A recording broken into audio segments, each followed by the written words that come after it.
সতর্কতা, ভণ্ড প্রতারক হইতে সাবধান হন, জেনে বুঝে শুনে কাজ করুন। আসসালামু আলাইকুম প্রিয় দর্শকবৃন্দ। সতর্কতা, পাওয়ারফুল সাবধান। এই চ্যানেলে প্রবেশ করার আগে নিজেকে প্রস্তুত করুন। তন্ত্র কোনো খেলনা নয়, এটি শক্তির পথ, যা ভুল হাতে গেলে ধ্বংস ডেকে আনে।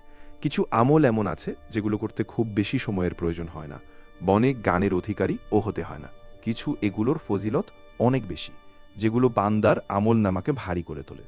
আগে মনোযোগ দিয়ে সূরা অথবা দোয়াটি তেলাওয়াত শুনে নিন, অনেক উপকারে আসবে। তারপর আমলের ফজিলত। সূরা আত-তাওবা, আয়াত নং ২৫। আরবি টেক্সট: লাকাদ নাসারাকুমুল্লাহু ফি মাওয়াতিন কাসীরাতিন ওয়া ইয়াওমা হুনাইনিন ইয আ'জাবাতকুম কাসরাতুকুম ফালাম তুগনি আনকুম শাইআ ওয়া দাকাত আলাইকুমুল আরদু বিমা রাহাবাত সুম্মা ওয়াল্লাইতুম মুদবিরিন। বাংলা উচ্চারণ সহসাহিতা: লাকাদ নাসারাকুমুল্লাহু ফি মাওয়াতিন কাসীরাহা ওয়া ইয়াওমা হুনাইনিন ইয আ'জাবাতকুম কাসরাতুকুম ফালাম তুগনি আনকুম শাইআ ওয়া দাকাত আলাইকুমুল আরদু বিমা রাহাবাত সুম্মা ওয়াল্লাইতুম মুদবিরিন। বাংলা অনুবাদ: সহজ ও সাধারণ অর্থ: নিশ্চয়ই আল্লাহ তোমাদেরকে বহু যুদ্ধক্ষেত্রে সাহায্য করেছেন এবং হুনাইনের দিনেও, যখন তোমাদের সংখ্যাধিক্য তোমাদেরকে গর্বিত ও উৎফুল্ল করেছিল, কিন্তু তোমাদের সেই সংখ্যা তোমাদের কোনো কাজে আসেনি।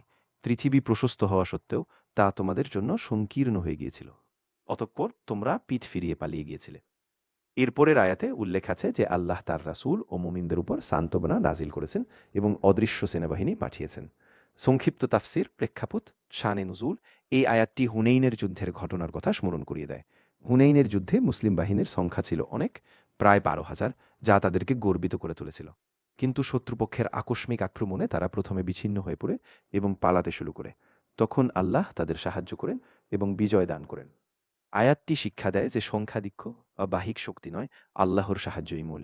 মুমিনদের উচিত আল্লাহর উপর ভরসা করা, গর্ব না করা। এটি হুনাইনের যুদ্ধের পাশাপাশি অন্যান্য যুদ্ধে আল্লাহর সাহায্যের কথাও স্মরণ করায়। এই আয়াতটির নির্দিষ্ট আলাদা ফজিলত, যেমন পড়লে এত সওয়াব, এত দোয়া কবুল ইত্যাদি, কোনো সহিহ হাদিসে বর্ণিত হয়নি। তবে সূরা তাওবার অন্যান্য আয়াতের মতো এটিও কুরআনের অংশ, তাই এটি তিলাওয়াত করলে সাধারণ সওয়াব পাওয়া যায়। এর শিক্ষা থেকে ফায়দা: এই আয়াত পড়ে বা চিন্তা করে আল্লাহর উপর ভরসা বানানো, গর্ব অহংকার থেকে বেঁচে থাকা এবং কঠিন সময় ধৈর্য ধরার অনুপ্রেরণা পাওয়া যায়। অনেক তাফসীরবিদ বলেন এটি মুমিনদেরকে সতর্ক করে যে বিজয় আল্লাহর পক্ষ থেকে আসে, মানুষের শক্তি থেকে নয়।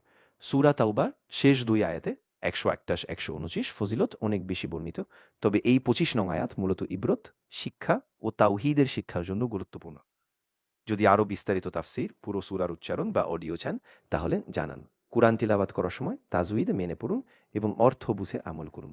আল্লাহ আমাদের সবাইকে কুরআনের সঠিক বুঝ ও আমল নাসিব করুন।